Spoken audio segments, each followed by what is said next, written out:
Okay, in this video we're going to look a little bit at drawing in 3D. So I have here a piece of paper and then I have my model of 3D coordinate system. So I've just made this out of wooden skewers like you get at the grocery store or whatever to grill things on, and then I just colored them different colors and then some cardboard and taped it together. So you can, certainly have fancier models of 3D coordinate systems, but I kind of like this one because it would be really easy for you to make one at home if you would like to have one. And so there's a lot of different things you could use, but I just used these sticks. I colored them the Z-axis. I colored zebra striped. The Y-axis is yellow, and then I didn't know what color to color the X-axis, so I just colored it red. And taped them together using cardboard. That helps it kind of stay together. And so I cut these pieces of cardboard out and just taped them on here. And I put the cardboard where the first octant would be. So we've got the positive end of the Z and Y axis, and with these skewers it's kind of nice because they have a little point on one end, and so I use that point to represent the positive end. And so I've got the Z and Y axes here, so this would be part of the YZ plane, and then so on. So we've got the XY plane and the XZ plane here. So it can be handy to have a little model when you're trying to look at things at home, and certainly you can look at things on the computer too, but sometimes it's helpful to have something to touch. So you could make this out of a lot of different things, even toothpicks if you want a small one. Okay, so we're going to talk a little bit about how you would represent this, though, effectively on a piece of paper. Not that you need to make a beautiful piece of art, but that sometimes you'll need a quick sketch of three-dimensional coordinate system and maybe a point or a surface or a curve in 3D just to see how things are kind of oriented with respect to each other. So the first thing we're going to talk about is drawing those axes. So when you think about this 3D coordinate system, you can view that from a lot of different angles, and it looks different depending on which angle you view it from. But when I draw them, I find it easiest to draw these with two of my axes in the surface of the paper. And then I really only have to think about one thing coming out at me. So I'm going to just kind of draw a sketch in the middle here of two axes in the surface of my paper. And I'm going to label one of them the positive y-axis, so the positive end on that way, and the z-axis, so the positive end up. All right, and so then I need to think about the x-axis. So if I draw them like this, the x-axis is the only one coming out of the surface of the paper at me. So it's hard to draw. You can't draw something coming out since the paper doesn't come out. So you got to kind of think about how that would look. So this is kind of what we want to look at in this video. So I have this model here, and I'm holding this model so that the YZ plane is parallel to the surface of my paper here, or my table. So that this is just like the axes that I have here. And what I want you to focus on is the way the x-axis, that's this red one that's coming out at you, the way that that looks when I move this thing around. And so what I'm going to do here is just slide this thing. I'm not going to rotate it. I'm going to slide it so that I keep this YZ plane parallel to the surface of my table. And we're just going to kind of slide in one direction or another direction. I did not rotate it. I just slid it, and so up and down. All right, so we want to draw something that's relatively easy to draw and that looks like we need it to look. So one thing that you want to be careful about, you don't want to set that up so that your viewing eye would be basically, if I can get this lined up, looking straight into the end of the x-axis, because I really can't even see the x-axis there. If I were going to try to draw that, it's all coming straight out at you, and so it's all in the same line of sight, so you can't even see it. So generally when you look at pictures in a textbook, they are drawn so that the viewing eye is somewhere in this first octant. So they'll look something like this. And so if you look at this x-axis, how I have this oriented now, we know, if you look at the 3D model, that that x-axis really forms a right angle with the y and z axes. But when you look at it, the way I had that oriented, it looks like, if you were going to draw that, that you've got an angle here between the y and x axis, and then another angle here between the x and z axis. And those look like, maybe about a 45-degree angle, or maybe one that looks a little bit bigger than the other.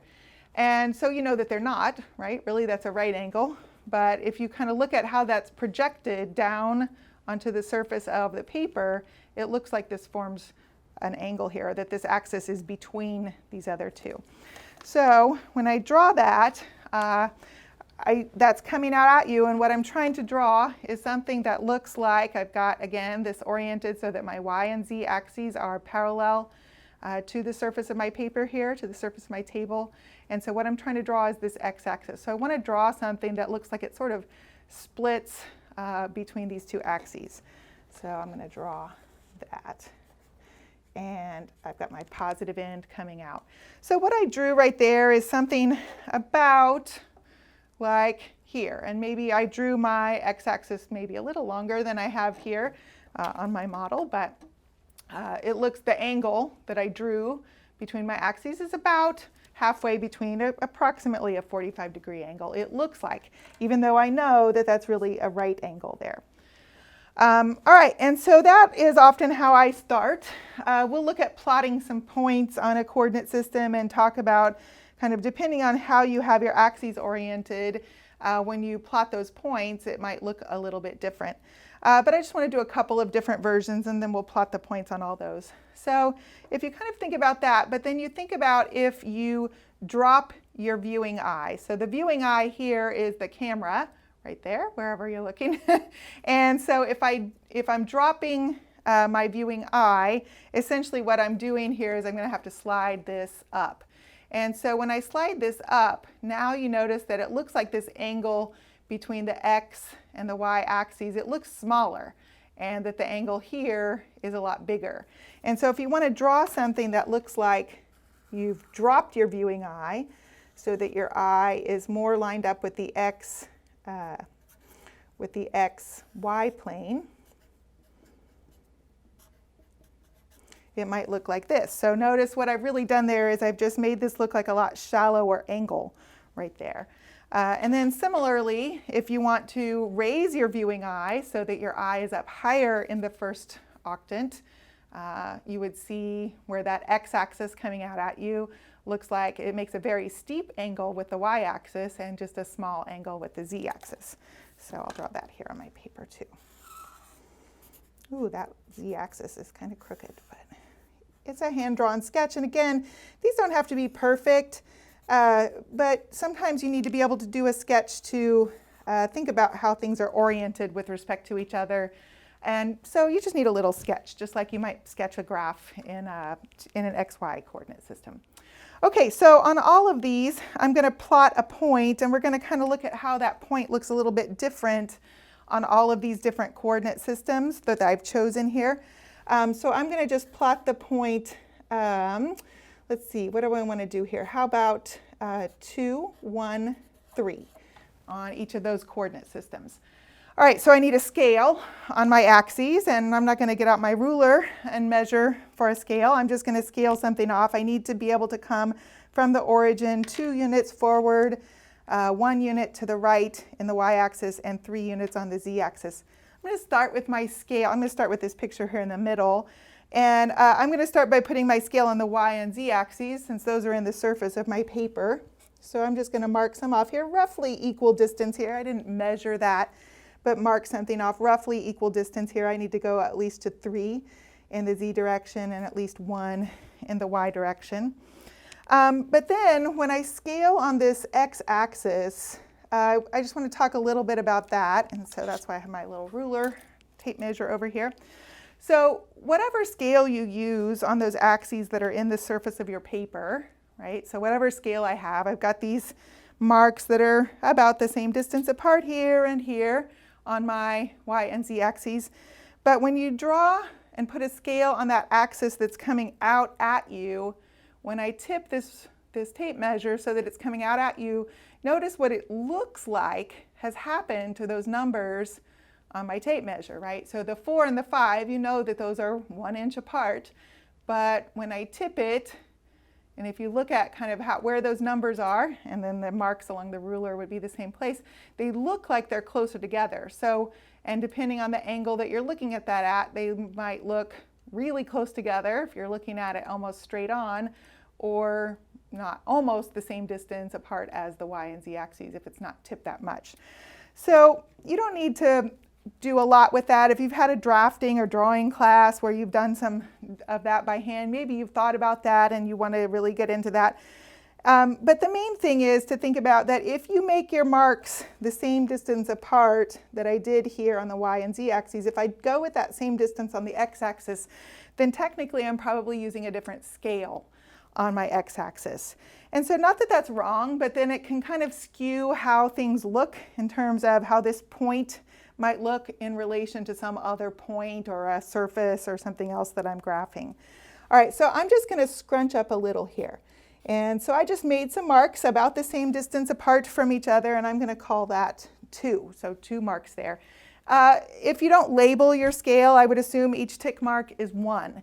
If you're using, 1 tick mark to represent a distance of 2, then that's fine. You just need to label it.